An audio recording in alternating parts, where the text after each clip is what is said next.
ఖమ్మంలో రైతు భరోసా వర్క్షాప్ జరిగింది. ఈ కార్యక్రమానికి డిప్యూటీ సీఎం బట్టి విక్రమార్క, మంత్రులు తుమ్మల నాగేశ్వరరావు, పొంగులేటి శ్రీనివాసరెడ్డి పాల్గొన్నారు.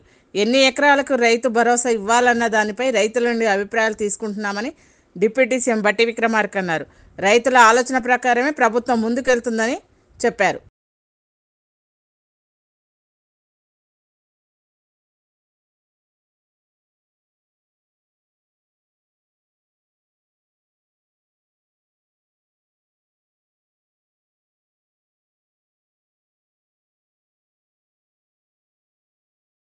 అంబర్పేటలో కేంద్ర మంత్రి కిషన్ రెడ్డి పర్యటించారు. అధికారులతో కలిసి అభివృద్ధి పనులు పురోగతిని అడిగి తెలుసుకున్నారు. ప్రజల సమస్యలను వెంటనే పరిష్కరించాలని అధికారులను కోరారు.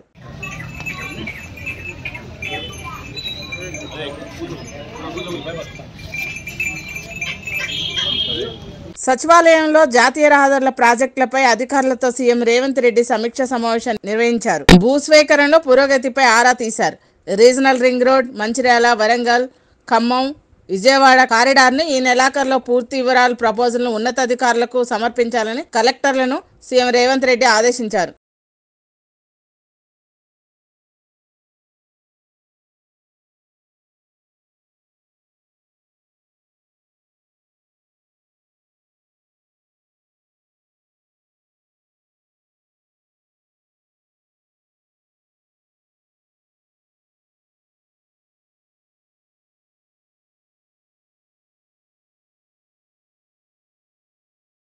నక్కపల్లి ప్రభుత్వ హాస్పిటల్లో ఇంజన్ విక్టించి 23 మంది అస్వస్థకు గురయ్యారు. అస్వస్థకు గురైన వారిని అనకాపల్లి హాస్పిటల్కి తరలించారు. అస్వస్థకు గురైన వారిలో 5 చిన్నారులు ఉన్నారు. ఒకరి పరిస్థితి విషమంగా ఉండడంతో విశాఖ హాస్పిటల్కి తరలించారు.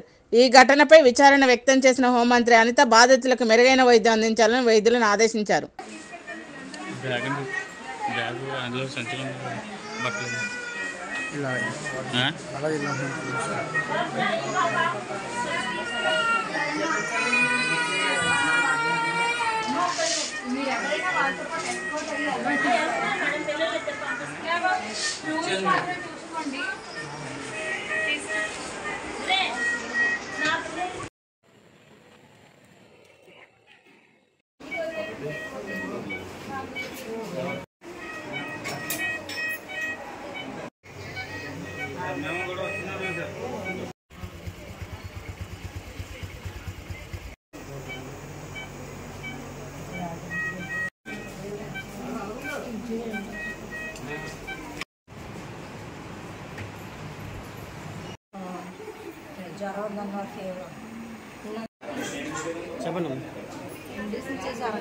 యాదాద్రి భువనగిరి జిల్లాలో ఫిషరీస్ కార్పొరేషన్ ఫెడరేషన్ చైర్మన్ మెట్టు సాయి కుమార్ పర్యటించారు. జాతీయ మత్స్యకారుల రైతుల దినోత్సవం సందర్భంగా రాయగిరి చెరువులో చేపలు పట్టారు. మత్స్యకారుల సమస్యలను అడిగి తెలుసుకున్నారు.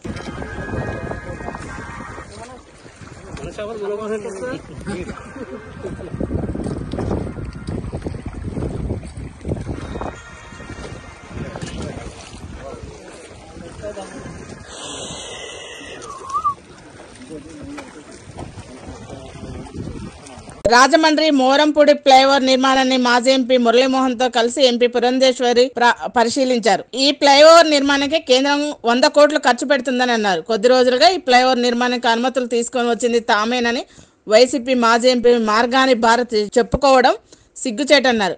ఫ్లైఓవర్ నిర్మాణానికి అనుమతులు తీసుకొని వచ్చి మురళీమోహన్ శిలాఫలకం వేస్తే పనులు ప్రారంభం అని భరత్ మరో శిలాఫలకం వేయడం విడ్డూరంగా ఉందని ఆక్షేపించారు.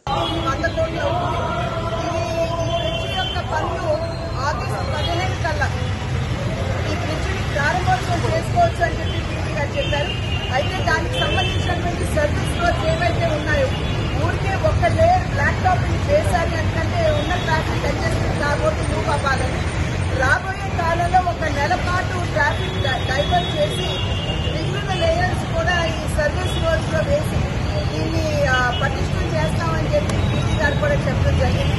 కనుక రేపు ఆగస్టు 15న ఈ బ్రిడ్జ్ ఓపెనింగ్ ఇంకొక నెల 10 రోజుల తర్వాత సర్వీస్ రోడ్స్ కూడా క్లియర్ అయిపోతాయి. ఇప్పుడున్నటువంటి ట్రాఫిక్ సమస్య ఇది ఒక మంచి పరిష్కారం. ఇందు మూలంగా మనకు అర్థమయ్యేది విషయం కూడా ఏమిటంటే కేంద్ర ప్రభుత్వం సైతం దేశంలో దేశాన్ని మనం అభివృద్ధి పదంలో నడిపిస్తారని పదే నరేంద్ర మోడీ గారు 11వ ఆర్థిక శక్తిగా ఉన్నటువంటి భారతదేశాన్ని 5వ స్థానానికి తీసుకురావడం జరిగింది. అదే ఖమ్మం జిల్లా సత్తుపల్లి మండలం బేతుపల్లి బీరపల్లి గ్రామంలో ఎడతెరిపి లేకుండా 2 గంటల పాటు కురిసిన వర్షంతో సుమారు 400 ఎకరాల వరి పొలాలు చెరువులుగా మారాయి. వేసిన పొలాలు కొట్టుకుపోవడంతో బాధాప్త హృదయాలతో విలపిస్తున్నారు. అన్నదాతలు నాటి వేసిన రైతుల ఆవేదనల ఆక్రందనలు వినేవారు ఎవరు? ప్రకృతి వైపరీత్యాలతో కురిసిన అకాల వర్షాలతో అన్నదాతలు విలపిస్తున్నారు. వాగులు వంకలు పొరలే విధంగా పొలాల్లో నుండి నీరు ప్రవహిస్తుండటంతో రహదారిపై గల ముసలి గండి వాగులు ఉధృతంగా ప్రవహిస్తూ తుంబూరు చెరువుకు పెద్ద ఎత్తున నీరు చేరుకుంటున్నాయి.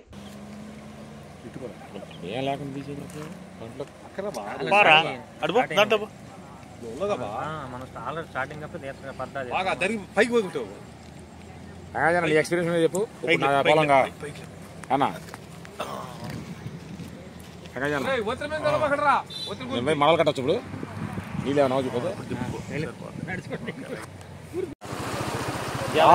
సచివాలయంలో మంత్రి పొన్నం ప్రభాకర్ ఉబేర్ ప్రతినిధులు కలిశారు. కాలుష్యాన్ని తగ్గించడంలో భాగంగా ఉబేర్లో ఎలక్ట్రానిక్ వాహనాలు నడిపే చర్యలు తీసుకోవాలని తదితర అంశాలపై మంత్రి పొన్నం ప్రభాకర్తో చర్చించారు. ఉబేర్లో ప్రయాణం చేసే మహిళలకు మరింత భద్రత కోసం అధునాతన టెక్నాలజీ ఉపయోగం ఉంటుందన్నారు. దీంతో పాటు ఉబేర్ ద్వారా మరింత ఉద్యోగ అవకాశాలు లభిస్తాయని తెలిపారు.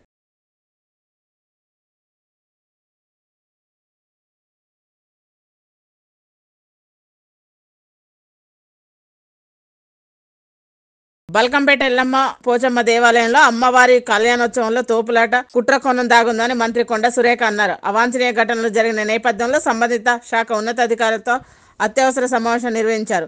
రాజకీయ ప్రేరేపిత అల్లరి మూకలు కావాలనే తోపులాటకు దిగి శాంతి భద్రతల సమస్య తలెత్తకుండా కుట్రకు పాల్పడ్డారని తెలిపారు. పోలీస్ శాఖ నిర్లక్ష్యం వల్లనే ఈ ఘటన చోటు చేసుకుందని చెప్పారు. బోనాల జాతరలో ఎటువంటి అసాంఘిక సంఘటనలు జరగకుండా చూడాల్సిన బాధ్యత పోలీస్ శాఖపై ఉందన్నారు.